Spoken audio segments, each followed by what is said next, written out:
Bismillahirrahmanirrahim. Assalamualaikum warahmatullahi wabarakatuh.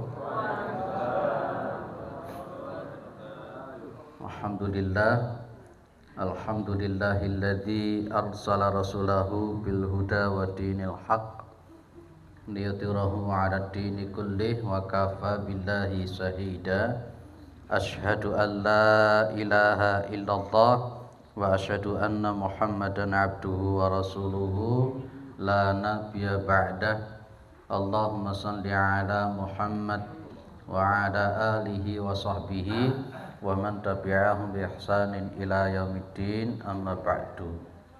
Kita bersyukur kepada Allah atas segala nikmat yang diberikan oleh Allah kepada kita semua, terutama sampai pada pagi hari ini kita masih diberi kekuatan iman dan Islam, kita masih diberi kesehatan dan kesempatan sehingga kita bisa melaksanakan kewajiban kita untuk thalabul ilmi. Yang mudah-mudahan kesempatan semacam ini senantiasa diberikan oleh Allah kepada kita semua sampai nanti kita menghadap kepada Allah yang tentunya dalam posisi husnul khatimah. Amin. Salawat salam tetap terlimpahkan kepada Rasulullah Muhammad SAW sebagai khatamil anbiya wal mursalin, penutup para nabi dan rasul, yang tidak ada nabi lagi sesudah Nabi Muhammad SAW. Kita akan masuk di kisah berikutnya. Judulnya itu Baqaratun Tatakallamu. Baqarah itu sapi, sapi betina. Tatakallamu itu berarti berbicara. Kita akan bahas ceritanya Rasul Nabi Muhammad SAW. Itu cerita tentang seekor sapi yang bisa bicara. Seekor sapi yang bisa bicara. Hadis ini diriwayatkan oleh Imam Al-Bukhari dan juga diriwayatkan oleh Imam Muslim. Secara sanad hadis ini sahih. Nah, sebagai seorang muslim, karena memang disabdakan oleh Nabi dan hadisnya juga sahih secara sanad, ketika Rasulullah bercerita tentang sapi yang bisa berbicara, kita sami'na wa ta'na. Tidak pakai logika. Bahkan nanti di dalam Al-Quran, jangankan untuk sapi, tangan kita, kaki kita pun juga bisa bicara. Al-yawma nakhtimu ala afwahihim wa tukallimuna aydihim wa tashhadu arjuluhum bima kanu yaksibun. Bahkan bumi yang kita pinjak pun juga bisa bicara. Yauma idzin tuhadditsu akhbaraha bi anna rabbaka awhalaha. Kalau sudah kun fayakun, semuanya akan bisa terjadi. Idza arada syai'an ayyaqula lahu kun fayakun. Baik. Ini ceritanya Nabi dari sahabat Abu Hurairah radhiyallahu anhu. Suatu saat Nabi Muhammad sallallahu alaihi wasallam itu salat subuh bersama para sahabat. Nah, ketika setelah sholat, thumma aqbala 'alan nas. Kemudian Nabi itu menghadap kepada manusia, yakni para sahabat. Ini yang jenengan garis bawah, terutama bapak-bapak imam. Bukan Pak Imam. Para imam sholat itu menggaris bawah di sini, Pak. Riwayat yang sahih itu Nabi kalau habis menjadi imam sholat, riwayat yang terbanyak, yang terkuat, beliau itu menghadap ke jamaah, ke makmum. Jangan menghadap ke kiblat terus. Kalau riwayat ke kanan ataupun riwayat ke kiri juga ada riwayatnya. Ya, kadangkala memang beliau itu menghadap ke kanan, kadangkala beliau itu menghadap ke sebelah kiri. Tapi ghalibnya kebanyakan dan riwayat yang banyak, riwayat yang terkuat, beliau itu kalau sholat setelah mengucapkan Allahumma antas salam wa minkas salam dan seterusnya, baru beliau menghadap ke makmum. Itu yang dilakukan oleh Kanjeng Nabi. Dan kita yang jadi imam melakukan sunnah semacam itu. Para jamaah dimuliakan oleh Allah. Jadi ada khutbah Nabi, ceramah Nabi yang sifatnya rutin, dan ada khutbah Nabi, ceramahnya Nabi yang sifatnya insidental. Apa fungsinya Nabi Muhammad SAW kalau habis sholat menghadap ke makmum?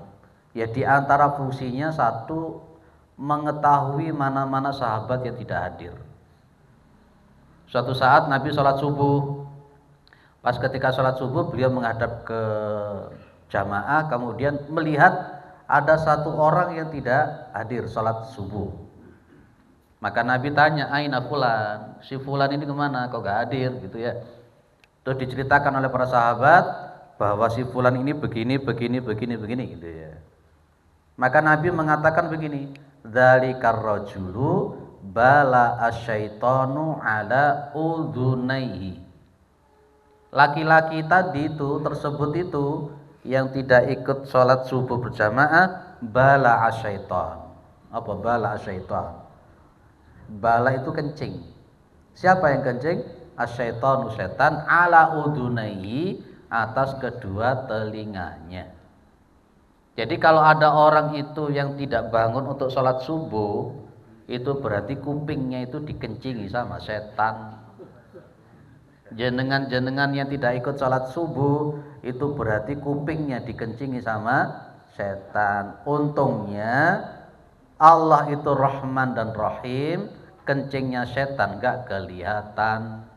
Kalau andai kata umpama, jikalau misalnya kencingnya setan itu diperlihatkan oleh Allah, mungkin banyak orang yang kayak kopon begitu ya.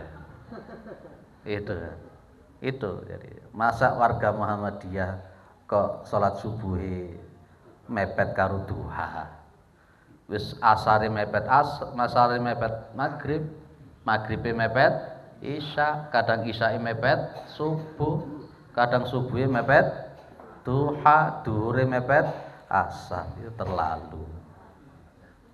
Nah itu di samping beliau kalau menghadap ke makmum itu diantaranya untuk itu, mengabsen itu.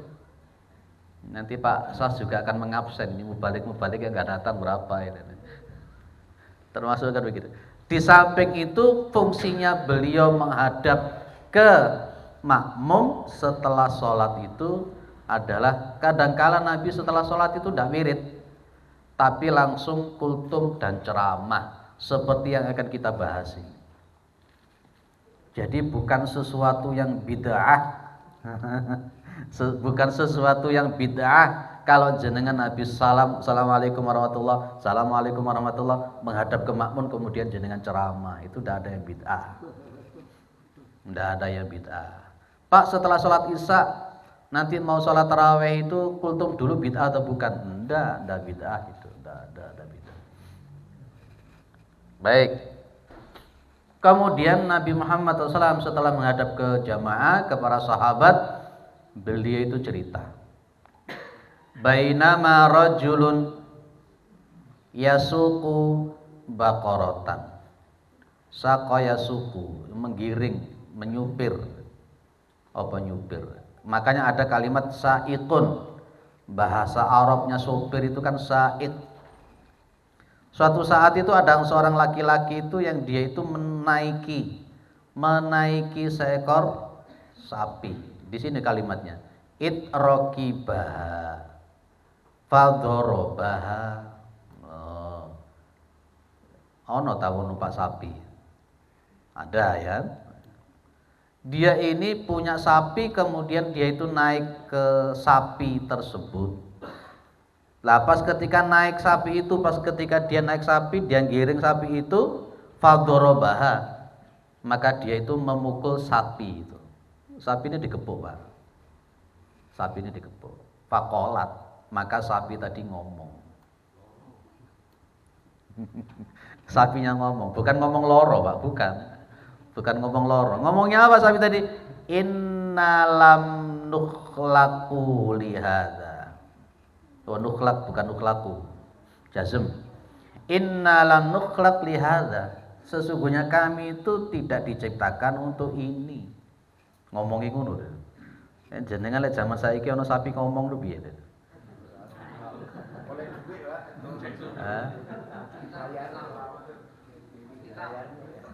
Jenengan percaya dengan cerita ini? Harus. Lah kalau jenengan gak percaya berarti menentang sunnahnya Nabi. Wong riwayat Bukhari Muslim. Lah iya, hadis-hadis yang dhaif itu loh dipercaya. Lah kok hadis yang gak dhaif kok gak dipercaya kan yo aneh. Tapi kita mengambil hadis-hadis yang sahih saja dah. Yang dhaif-dhaif enggak usah dilakukan. Kuatirnya nanti terjerembab, terjerumus kepada mendustakan atas nama Nabi. Nabi kan bilang ya, man kadziba alayya muta'ammidan falyatabawwa maq'adahu minan nar. Barang siapa yang berdusta atas namaku secara sengaja, falyatabawwa maq'adahu minan nar, maka hendaklah dia bersiap-siap untuk menempati tempatnya di neraka. Apalagi pakai bahasa-bahasa sing aneh-aneh. Maqali inna rahmatan, aqali inna rahmatan. Tabar karu-karuan itu. Wes, sapinya ngomong innalam nukhlaq lihada. Sesungguhnya kami tidak diciptakan untuk ini. Innama khuliqna lil harfi. Sesungguhnya kami diciptakan untuk lil harfi. Ya, lil harsun itu tanaman yang digunakan ya kan? Yang kami ini sebenarnya diciptakan untuk sesuatu yang berkenaan dengan masalah tanaman, menggarap sawah, menanam dan sebagainya itu. Ini Pak, yang dimuliakan oleh Allah Subhanahu wa taala. Kalau pada zaman Nabi Musa, sapinya yang bukan ngomong bukan sapinya. Masih ingat ceritanya Nabi Musa dengan Bani Israel yang ketika ada yang mati tuh, yang tidak ada satupun yang tahu siapa yang mati. Bukan sapinya yang ngomong, cuman sapinya ini disembelih, kemudian bagian daripada sapi tadi dipotong itu tadi dipukulkan kepada yang mati, kemudian yang mati hidup dan bisa ngomong. Ini bedanya di situ. Kalau yang ini yang ngomong sapinya. Kalau pada zaman Nabi Musa yang ngomong yang mati tadi itu dipukul dengan bagian dagingnya atau sesuatu dari sapi hidup dan bisa ngomong, memberitahu siapa yang membunuh. Itu ceritanya itu. Hal-hal yang semacam ini jangan pakai logika Pak. Kalau jenengan pakai logika mesti tidak matu. Mesti jenengan akan menentang. Dan itulah kaidah-kaidah orang-orang liberal. Orang-orang liberal itu ya seperti itu pemikirannya. Kalau tidak sesuai dengan logikanya dia, maka yang ditolak itu bukan logikanya, tapi yang ditolak itu Qur'annya. Itu orang-orang liberalisme itu. Maka kemarin saya dapat kiriman dari jamaah itu, menarik sekali ya. Ada seorang hafizah, cewek hafizah, hafal Quran itu. Tapi dia itu membuka jilbab, tidak suka berjilbab. Dan dia mengatakan bahwa jilbab itu bukan sesuatu yang wajib. Bahkan dia juga meragukan peristiwa Isra Mi'raj juga, dia ragukan dan macam-macam. Termasuk dia membicarakan tentang namanya khinjir atau babi itu haram atau tidak. Pemikiran liberalnya kelihatan sekali. Makanya memang saya bilang tidak cukup kita itu hanya sekedar hafal. Kalau hafal tok tapi tidak memahami isinya, dan bahkan untuk memahami Al-Quran itu juga perlu ada ilmu alatnya. Baik. Faqalan nasu, kemudian para sahabat mengatakan, Anas di sini maknanya sahabat, karena Rasulullah cerita di hadapan sahabat Rasulullah Muhammad SAW. Faqala an-nasu subhanallahi baqaratun tatakallam. Maha suci Allah, baqaratun tatakallam. Ada seekor sapi yang dia bisa bicara. Subhanallah adalah sebuah bentuk kalimat ketika menunjukkan ketakjuban. Takjub kepada sesuatu hal, mengucapkan subhanallah. Faqala, maka Nabi Muhammad SAW bersabda, fa inni uminu bihadza. Sesungguhnya aku percaya dengan cerita ini.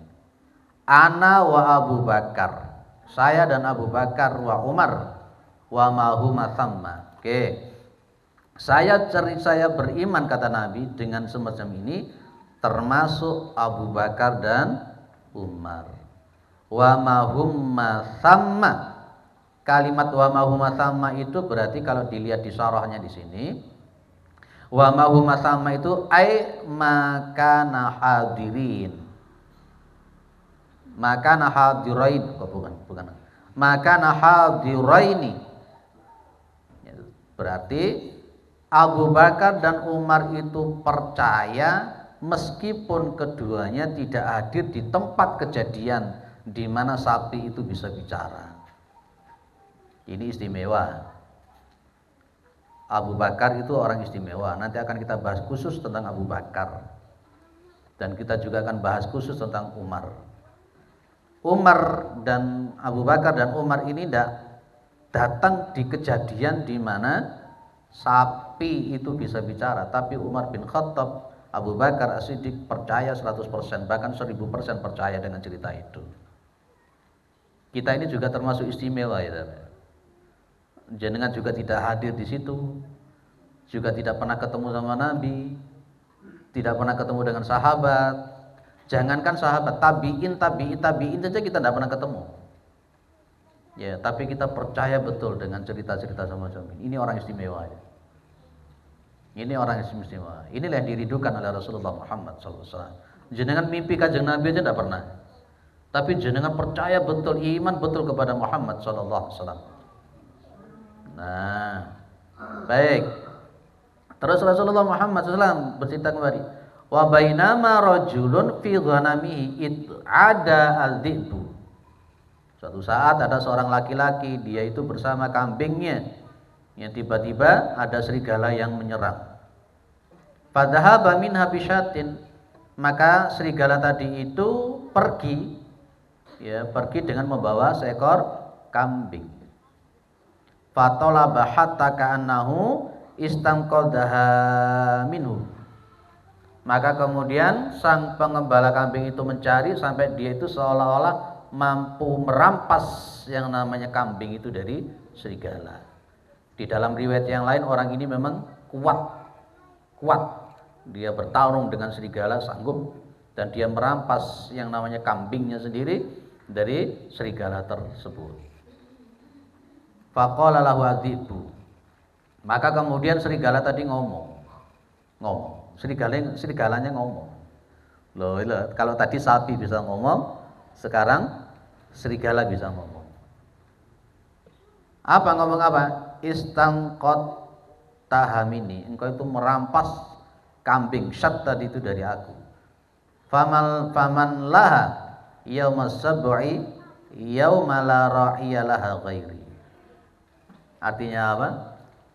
Maka faman laha, siapa yang mampu untuk menjaga daripada yaumus sab'i, pada hari di mana diserangnya binatang buas yang tidak ada pengembala dari sapi itu, yang tidak ada yang menyerang selain daripada aku. Artinya kalau umpamanya lain waktu tidak ada pengembala seperti kamu, siapa yang mau melindungi? Serigalanya ngomong begitu. Lek ono serigala ngomong piye saja. Ini memang sesuatu yang khariqul ada. Apa namanya? Khariqul ada. Ini beda dengan Mama Gufron. Beda dengan Mama Gufron. Mama Gufron yang ngaku-ngaku bisa ngomong sama kewan, Pak, sama semut, dia ngaku ngomong sama semut. Yang terakhir dia ngomong sama cacing. Ya, wah iki gak karu-karuan ini.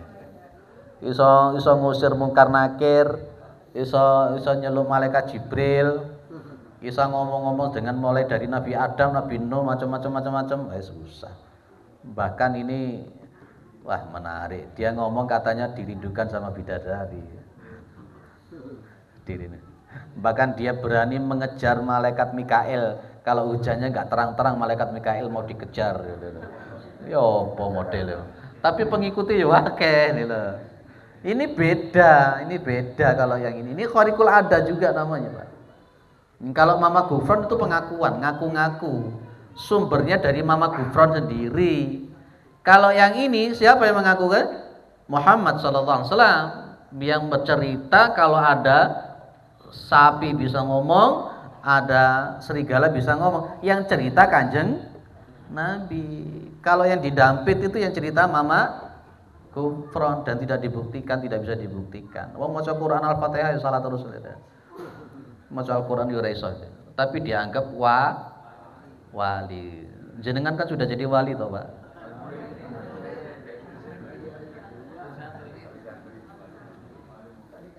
Tadi di Al-A'raf di Saujajar kita bahas tentang Al-Wali. Di Asmaul Husna Al-Wali. Kita cerita betul tentang masalah wali khusus tadi. Dan memang untuk jadi wali itu ada barometernya. Barometernya wali itu surat Yunus 62 sampai 64 gitu loh. Itu di situ ada la khaufun alaihim walahum yahzanun walladzina amanu wa kanu yattaqun 4. Jadi namanya wali itu la khaufun, dia tidak punya ada ketakutan sama sekali. Dia tidak punya ada kekhawatiran sama sekali. Dia itu beriman dan dia itu bertakwa. Namanya wali itu dia ini imannya benar. Imannya benar. Kemudian dia itu melakukan perintahnya Allah, mendahulukan perintah-perintah yang wajib. Tidak pernah dia itu mendekati sesuatu yang sifatnya haram dan sebagainya. Itu wali. Wes ya. Wes. Lah, orang ini bisa mendengar ucapannya serigala. Apakah orang ini wali atau bukan? Walau. Ini ada dua orang kan? Yang satu orang itu ketika sapinya ngomong dia dengar. Terus kemudian orang yang kedua serigala yang ngomong dia dengar. Dan apakah ini sesuatu yang sifatnya majas ataukah sifatnya hakiki? Ini sifatnya hakiki. Memang betul-betul sapinya bisa ngomong. Memang betul-betul serigalanya bisa ngomong. Ketika diceritakan oleh Rasulullah Muhammad SAW bahwa ada serigala yang bisa ngomong, lagi-lagi para sahabat mengatakan subhanallah dzibun yatakallam. Maha suci Allah, ada seekor serigala yang bisa ngomong. Nabi mengulang lagi kata-kata fa inni uminu bihadza ana wa Abu Bakar wa Umar wa ma huma samma. Aku beriman dengan cerita ini, Abu Bakar dan Umar, meskipun keduanya Abu Bakar dan Umar itu tidak hadir di tempat itu. Saya tekankan lagi, jenengan percaya dengan kisah ini? Percaya, yakin, hakul yakin cerita ini benar. Bahkan termasuk dulu yang pernah kita bahas, Nabi Musa menempeleng siapa Pak? Malaikat maut, malaikat Israel. Sudah pernah kita ceritakan di sini kan? Belum ya? Oh di sini belum. Oh lali aku berarti di masjid yang lain. Ya. Kenapa? Oh pas hari Rabu dulu tuh ya. Jadi Nabi Musa nempelin malaikat maut. Dan ternyata diteliti sanadnya sahih. Dan itu ceritanya Nabi Muhammad SAW. Dan Masya Allah itu nanti juga pengambilannya juga luar biasa. Engko dong-dongi masuk nang Mama Gufron lagi. Bukan. Mama Gufron bukan Nabi. Sementara Nabi Musa itu adalah Nabi. Ini sesuatu yang berbeda. Dan dia ngaku bisa ngomong sama semut, cacing itu karena dia memposisikan kayak seperti Nabi Sulaiman. Itu beda sudah. Tapi memang harus disampaikan. Ini Majelis Ulama Indonesia juga sudah mulai turun tangan, tapi malah justru yang menarik Majelis Ulama Indonesia yang digoblok-goblokkan sama dia. Menarik betul itu. Ya, dilawan ya Majelis Ulama Indonesia dilawan. Ya. Kata Idrus Romli, ini awal dari Dajjal. Maka dari awal munculnya Dajjal. Mbuh backingnya sapa kok kuat men. Baik, kita ambil ibrahnya. Yang pertama kullu makhluqin ya'rifu lima khuliqa lahu illa asatu bani adam wal jin. Setiap makhluk itu Bapak Ibu ya ya'rifu, tahu, paham, ngerti. Ngerti apa? Lima khuliqa lahu, untuk apa dia itu diciptakan. Yang dimaksud khuliqa lahu itu dia untuk apa dia itu diciptakan. illa asatu bani Adam wal jin, kecuali keturunan Adam dan jin yang bermaksiat kepada Allah Subhanahu wa taala. Piye maksudnya? Di cerita yang tadi itu sapinya ngomong begini, inna lam nukhlaq li hadza, sesungguhnya kami tidak diciptakan untuk ini, wa inna ma khuliqna lil harthi. Ini kata-kata dari sapi tadi. Mengaku itu diciptakan bukan untuk ini, tapi kami ini diciptakan untuk sesuatu yang berkenaan dengan masalah menanam, bercocok tanam. Nah, ini sebagai dalil pada posisinya seekor sapi itu paham kenapa dia diciptakan. Dia diciptakan. Berarti binatang yang lain pun juga paham kenapa itu diciptakan dia oleh Allah. Masih ingat dulu ketika kita cerita seorang nabi yang membakar sarangnya semut. Sudah kita bahas di sini kan itu? Itu hadisnya sahih itu, Bani Israel. Dan ternyata kan memang semut-semut itu diciptakan diantaranya untuk bertasbih kepada Allah Subhanahu wa taala. Jadi semua binatang yang diciptakan oleh Allah itu dia paham untuk apa dia diciptakan. Seharusnya kita ini juga harus paham kenapa kita diciptakan.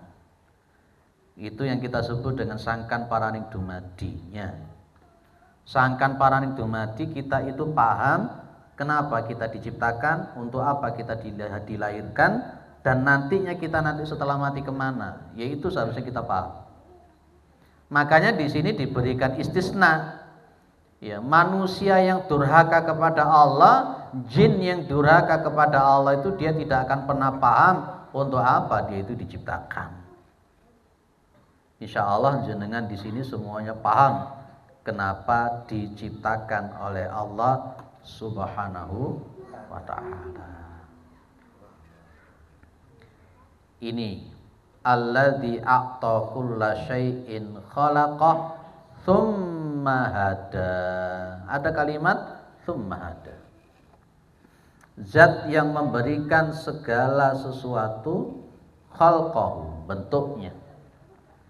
Tsumma hada, kemudian dia Allah Subhanahu wa taala memberikan petunjuk. Maka ada kalimat wahadainahun najdain. Nah, para jamaah dimuliakan oleh Allah, khusus mengerucut kepada manusia, kalimatnya adalah wa ma khalaqtul jinna wal insa illa liya'budun. Yaitu, mohon maaf, masa kita kalah sama sapi? Tadi sapinya ngomong toh, dia tahu toh kenapa sapi itu dia diciptakan, dia ngerti kenapa dia diciptakan. Kenapa kita mesti kalah sama sapi? Kalau sapi saja paham kenapa dia diciptakan, kenapa kita sebagai manusia nggak paham kenapa kita diciptakan? Dan kita itu diciptakan wa ma khalaqtul jinna wal insa illa liya'budun, dan tidaklah aku menciptakan jin dan manusia kecuali supaya mereka itu beribadah, tunduk, patuh kepadaku. Pak, Ibu, jenengan amati ayat ini, dua ini. Yang di atas wa ma khalaqtul jinna, Allah menggunakan khalaqtu mufrad. Tapi di bawah di sini Allah menggunakan khalaqna. Apa bedanya, Pak? Ada yang tahu? Yang di atas pakai khalaqtu, kami menciptakan, saya menciptakan. Yang di bawah yang saya kasih biru-biru pakai khalaqna, yang mempunyai makna kami.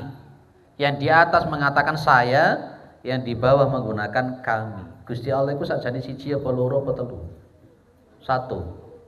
Allah itu esa, tunggal, ahad. Tapi kenapa Allah di bawah menggunakan khalaqna, yang seolah-olah menunjukkan Allah itu lebih dari satu? Ini yang seringkali dibuat syubhat oleh musuh-musuh Allah di dalam rangka untuk mendangkalkan akidah umat yang awam. Ya, mereka memakai dalil-dalil semacam ini loh. Kan pakai nahnu itu kan kami, berarti jamak. Kenapa Allah menggunakan nahnu sementara Allah itu ahad? Apa Pak jenengan kalau ditanya begitu, Pak? Ada dua di situ. Satu, bahwa kalimat yang sifatnya jamak kalau dinisbatkan kepada Allah itu menunjukkan li ta'zim. Yang kedua, kalimat jamak yang dinisbatkan kepada Allah Subhanahu wa taala itu menunjukkan bahwa Allah itu secara sistem melibatkan unsur malaikat. Melibatkan unsur malaikat. Contoh. Inna nahnu nazzalna dzikra wa inna lahu lahafidun. Sesungguhnya kami ini yang menurunkan Al-Quran. Wa inna lahu lahafidun, dan kami yang akan menjaga Al-Quran. Kenapa Allah menggunakan inna berkenaan dengan Al-Quran? Karena secara sistem untuk turunnya wahyu Allah melibatkan malaikat Jibril. Jadi di situ Allah menggunakan inna, nahnu, ya nazalna al-dzikra, karena konteksnya melibatkan malaikatnya.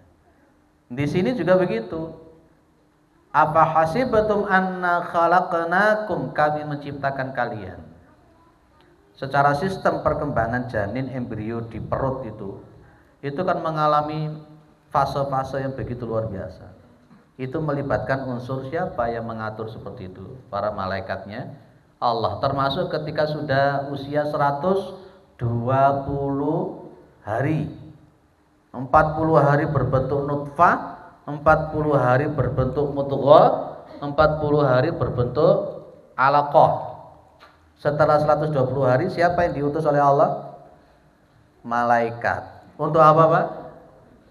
Mencatatkan takdir-takdirnya itulah. Itulah sistem kenapa Allah kemudian menggunakan kata-kata inna atau nahnu. Para jamaah dimuliakan oleh Allah. Kembali ke sini. Berarti setiap makhluk itu mengerti, paham kenapa dia itu diciptakan. Sebenarnya manusia itu sendiri pun seharusnya paham. Dan ketika di rahim itu manusia itu sudah dijanji oleh Allah. Alastu birabbikum, bala syahidna itu loh. Nah, maka manusia itu diciptakan bukan untuk main-main. Ini ada abasa. Pak, Ibu bedakan abasa pakai huruf sa sama huruf sin. Ini yang digunakan pakai huruf sa. Apa bedanya kalau pakai huruf sin? Kalau jenengan pakai huruf sin, bacanya pakai huruf sin, wis artinya sudah luar biasa.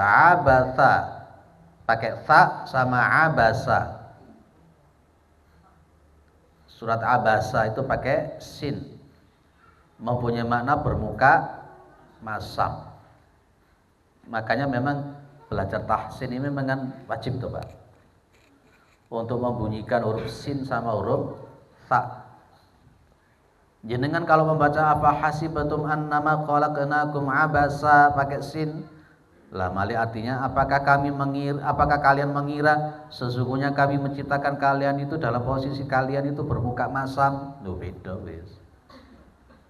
Loh bermuka masam pakai sin, tapi harus diwajib dibaca pakai huruf ta.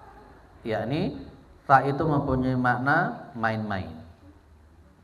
Apakah kalian itu mengira kami menciptakan kalian itu untuk main-main? Tidak. Wa annakum ilaina la turja'un, dan sesungguhnya kalian tidak dikembalikan kepada kami. Nah itu. Maka ini kaitannya dengan bahwa memang manusia itu diciptakan di dalam rangka untuk beribadah kepada Allah Subhanahu wa taala. Kita lanjut. Suatu saat yang namanya Mu'ad bin Jabal itu dia dibonceng oleh Rasulullah di atas keledai. Di atas keledai. Kuntu radifan Nabi sallallahu alaihi wasallam. Saya telah berada di boncengannya Nabi Muhammad SAW ala himarin, di atas himar. yuqalu lahu Ufair. Keledainya Nabi namanya Ufair. Nabi itu suka memberi nama kepada binatang-binatang beliau. Nah, pas ketika dibonceng itulah kemudian Rasulullah Muhammad SAW bertanya kepada Mu'ad bin Jabal, "Ya Mu'ad, hal tadri haqqullahi 'ala ibadi wa ma haqqul ibadi 'ala Allah?" Hei Mu'ad, kamu ngerti ndak haknya Allah atas hamba-hambanya? Dan kamu ngerti ndak haknya hamba ke atas Allah Subhanahu wa taala? Loh Pak, Ibu, Gusti Allah punya hak. Kita juga punya hak. Haknya kita apa kepada Allah? Haknya kita kepada Allah itu ketika Allah memasukkan kita ke dalam surga. Tapi dengan catatan kalau kita memang betul-betul beriman kepada Allah, melakukan ketaatan-ketaatan kepada Allah Subhanahu wa taala. Tapi seringkali kita itu menuntut hak tapi kewajibannya tidak dilakukan. Pengen mlebu surga tapi salate, pengen mlebu surga tapi ngajine tak karu-karuan. Allah punya hak. Ketika Rasulullah bertanya kepada Mu'ad bin Jabal, Mu'ad bin Jabal mengatakan, "Qultu Allah wa rasuluhu a'lam." Allah dan Rasulnya itu yang lebih paham. Maka Rasulullah mengatakan apa? Fa inna haqqallahi 'ala ibadi. Sesungguhnya haknya Allah terhadap hambanya itu, fa inna haqqallahi 'ala ibadi. Sesungguhnya haknya Allah kepada hambanya itu ayak buduhu wala yusyriku bihi syai'a. Nah, ini haknya Allah, Pak. Haknya Allah itu di situ. Allah itu yang menciptakan.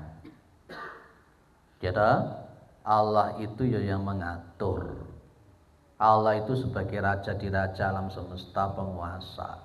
Haknya Allah kepada kita supaya kita itu memang dituntut untuk beribadah kepada Allah tanpa menyekutukan Allah dengan sesuatu apapun. Itu haknya Allah. Kalau haknya Allah ini tidak ditunaikan, jangan harap jenengan bisa selamat. Pak, masih ingat Al-Ghasyiyah ayat 3 ayat 4? Al-Ghasyiyah ayat 3 ayat 4 gimana bunyinya? Amilatun nasibah tasla naran hamiyah.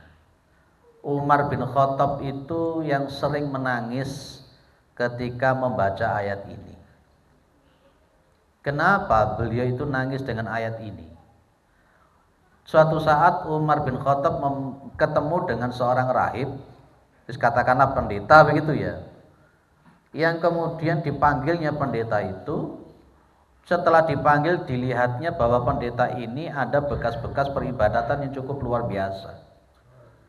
Dilihatin itu yang namanya rahib, dilihatin itu yang namanya pendeta. Nangis Umar bin Khattab itu.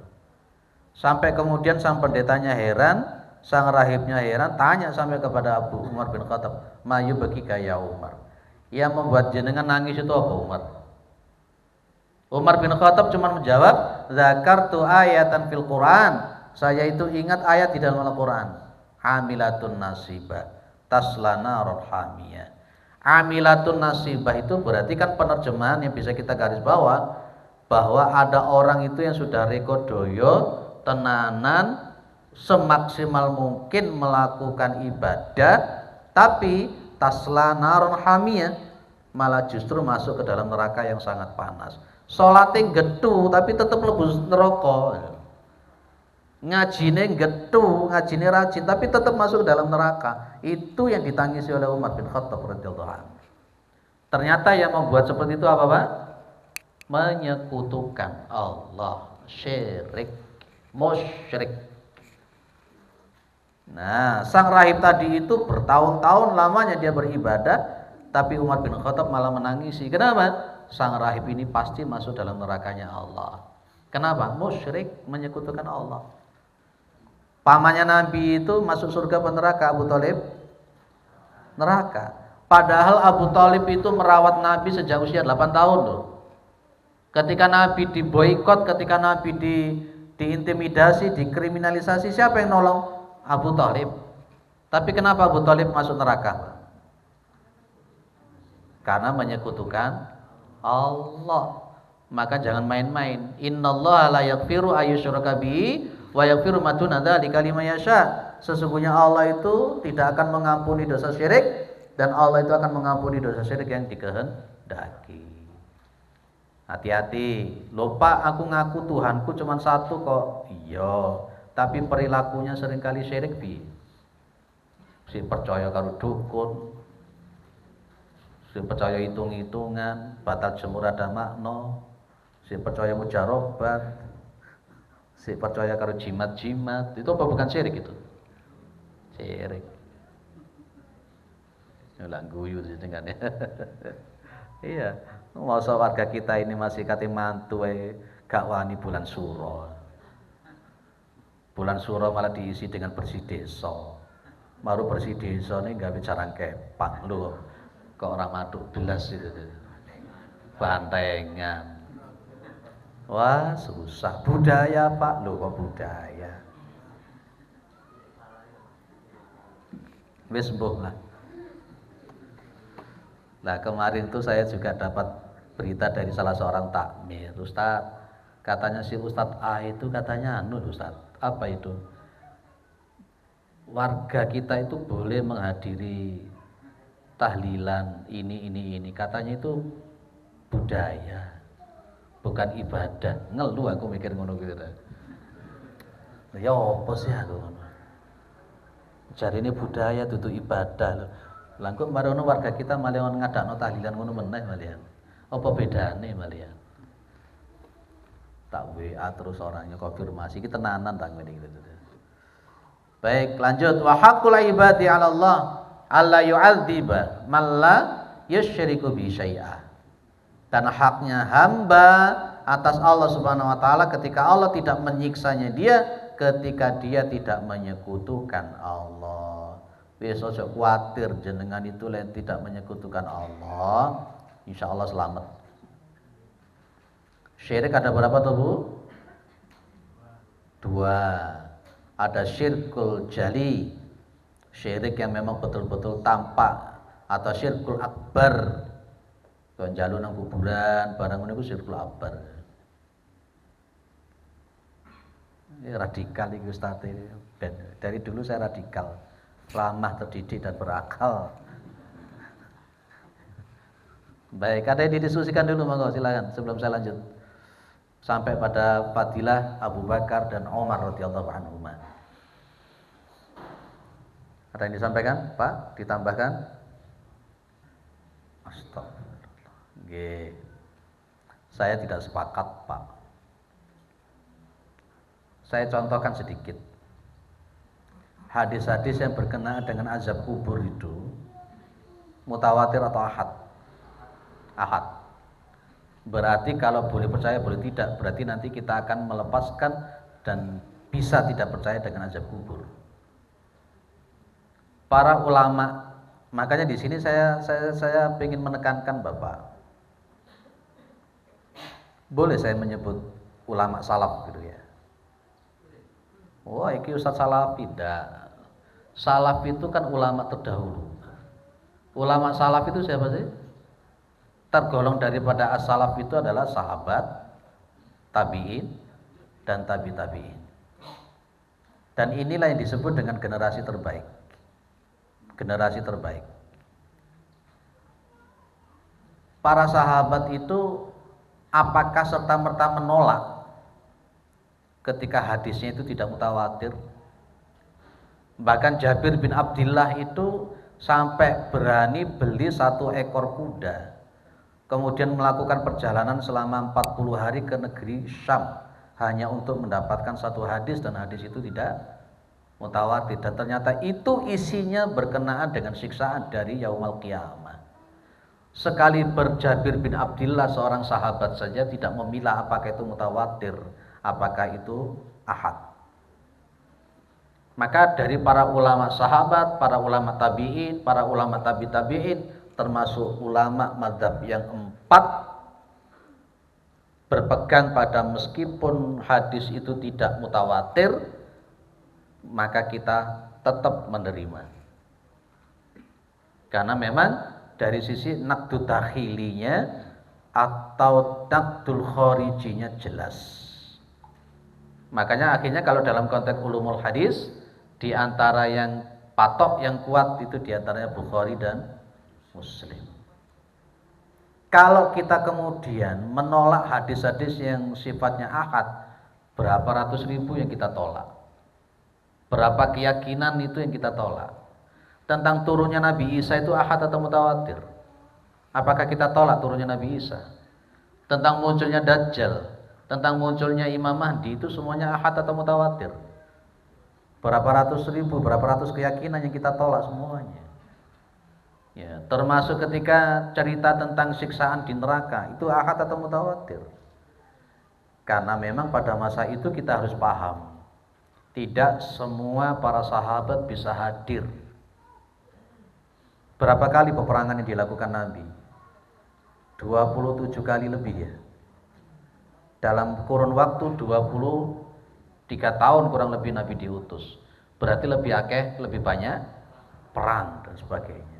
Makanya muncul di dalam surah Taubah, falaula nafara min kulli firqatin ta'ifatun liyatafaqahu fiddin liyundiru qaumahum idza raja'u.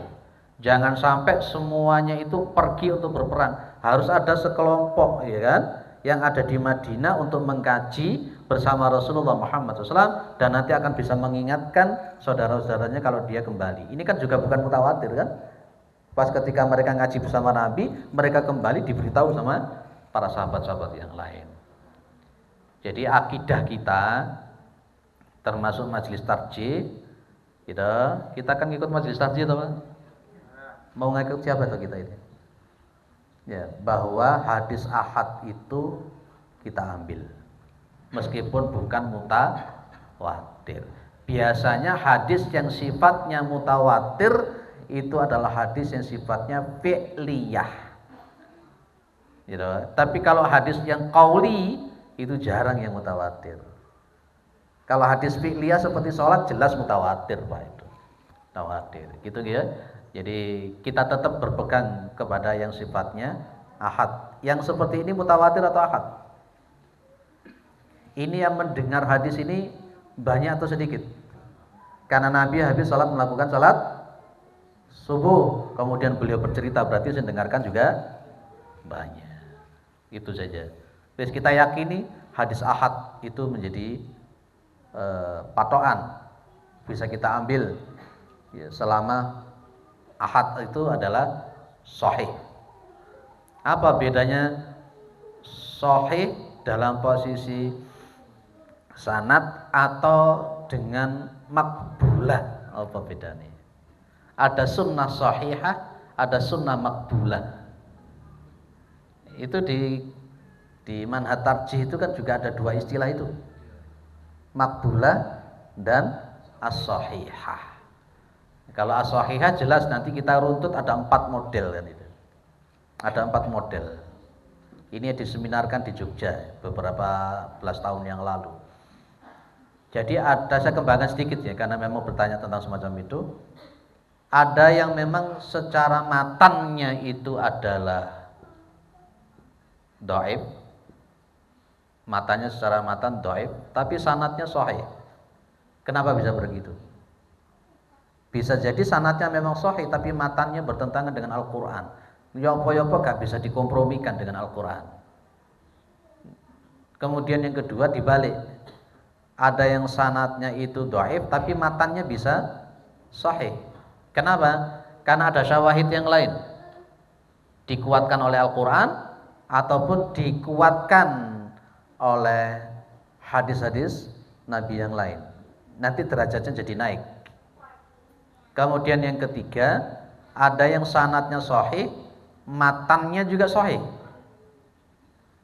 Kemudian ada yang keempat, sanadnya dhaif, matannya juga dhaif. Yang kita kaji ini sanadnya sahih, matannya menurut jenengan sahih atau dhaif? sanadnya sahih, saya yakini bahwa matannya pun juga sahih. Kenapa bisa begitu? Berbagai petunjuk di dalam Al-Quran. Jangankan seekor sapi dan serigala, tangan kita bisa ngomong, kaki kita bisa ngomong, dan juga bumi yang kita pijat juga bisa ngomong. Maka matannya isi daripada hadis ini diperkuat juga oleh Al-Quranul Karim. Gitu Pak.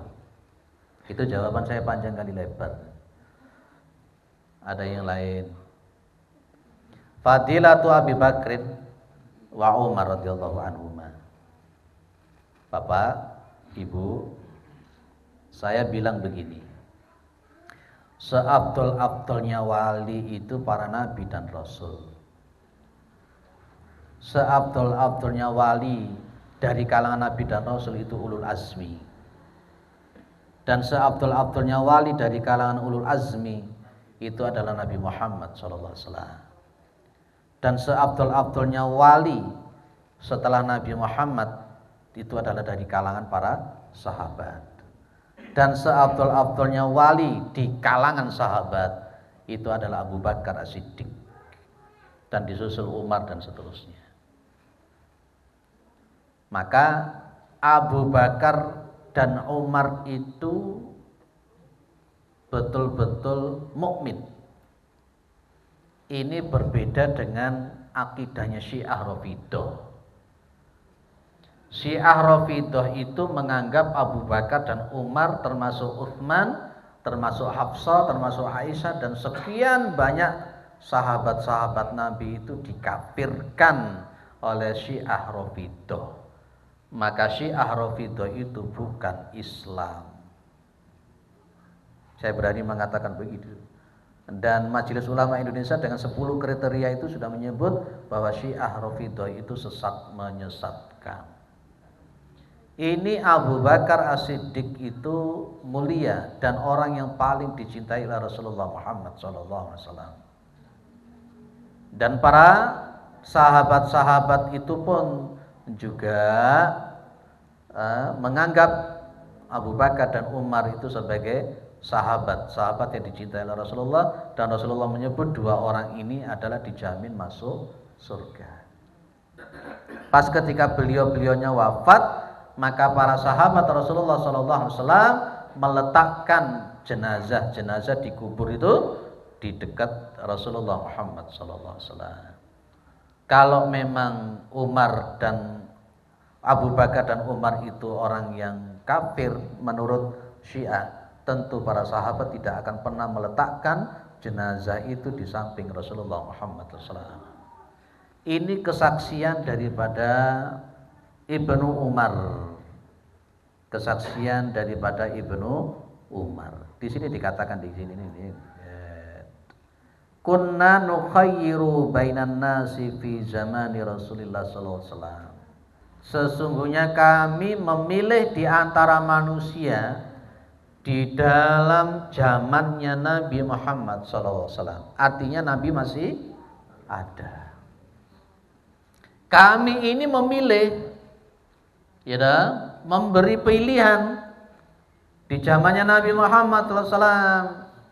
Maka fanukhayyiru Abu Bakrin. Maka kami memilih, menjatuhkan pilihan, menganggap kemuliaan setelah Rasulullah itu adalah Abu Bakrin. Kemudian Ibnu Umar mengatakan lagi apa? Tsumma Umar ibn Khattab.